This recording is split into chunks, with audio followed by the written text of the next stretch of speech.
हमें फिर से वही सीन दिखा जाता है जहाँ पे ड्यूक वाइसलवेरी वो जाने से पहले उन दोनों से पूछता है, मैंने सुना था कि तुमने ट्रोपी फैमिली के बेटे के साथ लड़ाई की है, लेकिन आखिर इसकी वजह क्या थी? तो तब रुआन तो नजर चुरा रहा था। वो कहता है, रुआन, रैबलर कोई मुझे बताएगा या फिर नहीं? लेकिन रैबलर भी कुछ बोल नहीं पाती। वो सोचती है आखिर मैं क्या ही एक्सप्लेन करूं। तो ड्यूक सोचता है मुझे लगा ही था ऐसा कुछ होने वाला है, लेकिन मेरे दोनों बच्चे मुझसे बात क्यों नहीं कर रहे? तो तब ड्यूक कहता है, क्या तुम्हारे पास कहने के लिए कुछ बचा है रोहान? लेकिन रोहान तो बिल्कुल खामोश था। तो ड्यूक उसको देखता है, वो सोचता है क्या ये कुछ बोलेगा भी या फिर नहीं।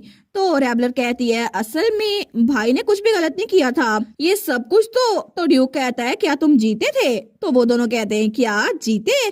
तो ड्यूक कहता है, ऐसा तो हो नहीं सकता ना कि तुम बिना किसी वजह के किसी से लड़ाई करो, और जरूर कोई रीजन होगी जिसकी वजह से तुमने लड़ाई की थी। लेकिन तब वो रोहान के सर पे हाथ रखते हुए कहता है, तुम्हें माफी मांगने की जरूरत नहीं है क्योंकि तुम्हारी गलती बिल्कुल नहीं थी। और तब वो रैबलर के सर पे हाथ रखते हुए भी कहता है, और तुम्हें भी उन चीजों के लिए अपने आप को कसूरवार ठहराने की जरूरत नहीं है जिसके लिए तुम पे इल्जाम लगाया हो, क्योंकि मुझे पता है तुम कभी भी कुछ गलत नहीं कर सकती।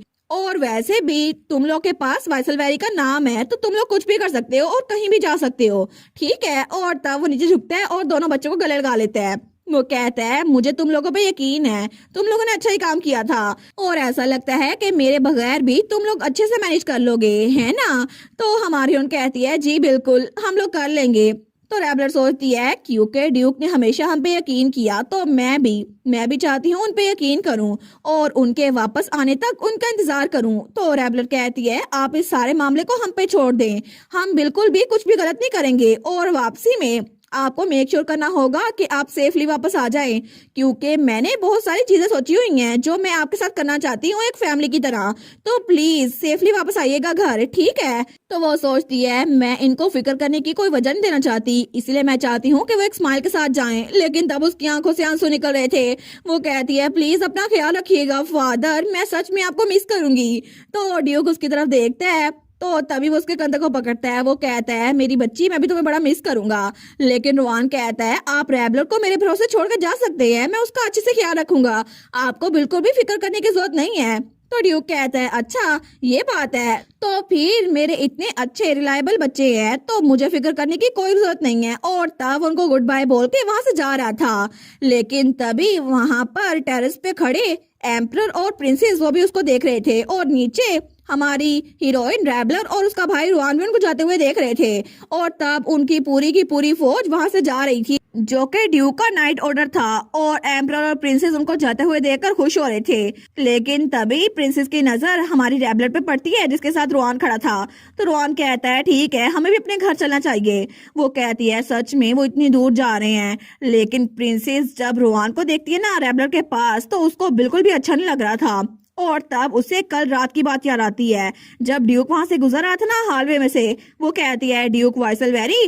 तो जब वो पीछे देखते हैं तो प्रिंसेस वहां पर खड़ी थी और उसी की तरफ बढ़ रही थी। तो तब प्रिंसेस उसकी तरफ देखकर स्माइल करती है। तो ड्यूक कहता है, प्रिंसेस मैं आपको ग्रीट करता हूँ। तो प्रिंसेस उसके पास आते हुए कहती है, मुझे खुशी हुई कि मैं आपसे टकरा गई, असल में मुझे आपसे एक बात पूछनी थी ड्यूक। तो ड्यूक कहता है, जी आखिर आपको मुझसे क्या पूछना था?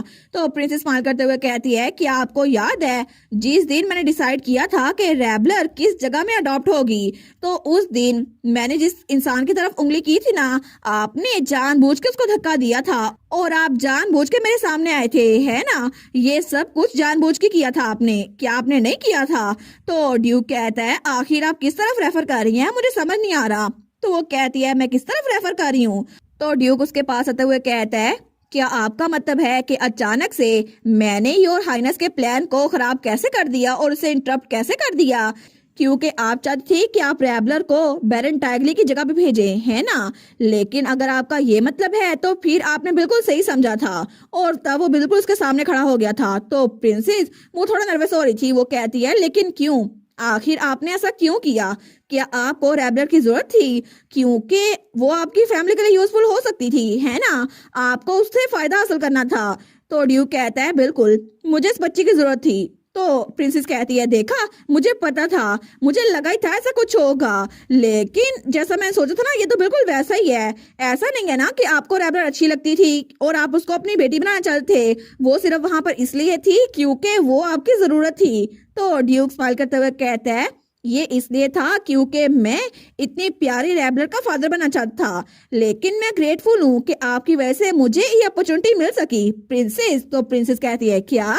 लेकिन तभी ड्यूक नीचे झुकते हुए उसके कान के पास आते हुए कहता है, जहां तक मैंने सुना था ना बैरन टाइगली, वो तो ऑर्फन बच्चों को लेते हैं और उनसे ऐसे काम करवाते हैं जैसे वो कोई स्लेव्स हो। लेकिन मुझे नहीं पता आपको ये बात पता थी या फिर नहीं, लेकिन अगर ये बात आपको पता नहीं थी फिर तो अच्छी बात है। और तब वो आगे बढ़ते हुए कहता है, प्लीज अपने सारे दिन वो पीसफुली गुजारिएगा, क्योंकि मैं वहां पर जंग में जा रहा हूँ ताकि हिज मैजेस्टी और प्रिंसेस को प्रोटेक्ट कर सकूं, और आपकी वजह से मैं अपने खुद के बच्चों को बड़ा होते हुए नहीं देख सकूंगा। और ये आखिरी मुलाकात थी प्रिंसेस के ड्यूक के साथ। लेकिन तब हमें कुछ दिनों बाद का सीन दिखाया जाता है। तो हमारी रैबलर हमें बताती है, मैं रुआन के कुछ एस्कॉर्ट और कुछ और लोग के अलावा फादर बाकी सारे नाइट्स को लेकर बैटलफील्ड में चले गए, और हमारे पास ज्यादा वक्त नहीं था कि ड्यूक के डिपार्चर को डवेल कर सके। इसी वजह से हम लोग वापस डची में आ गए, क्योंकि हेड ऑफ द हाउस की जगह खाली थी जिसको फिल करने के लिए यहाँ पर रुआन का आना जरूरी था।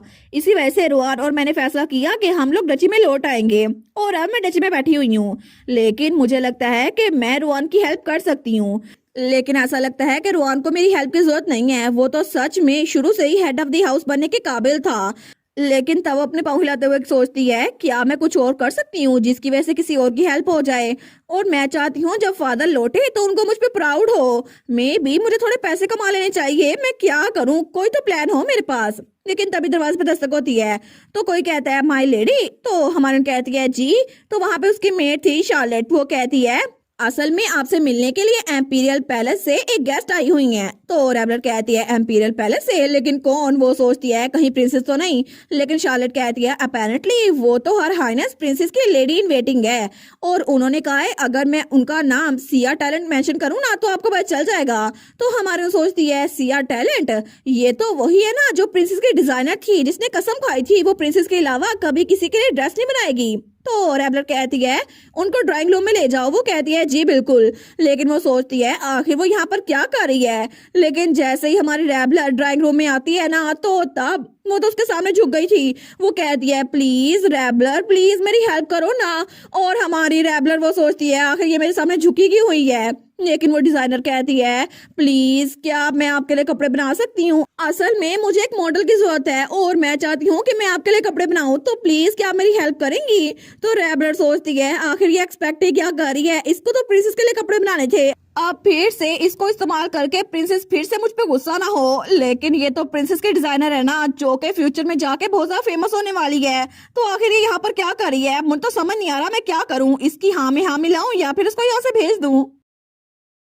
और इसी के साथ ये वाला पार्ट यहीं पर ख़त्म। तो आप लोग बताइएगा आप लोग को ये पार्ट कैसा लगा, और वीडियो को लाइक और चैनल को सब्सक्राइब लाजमी कीजिएगा।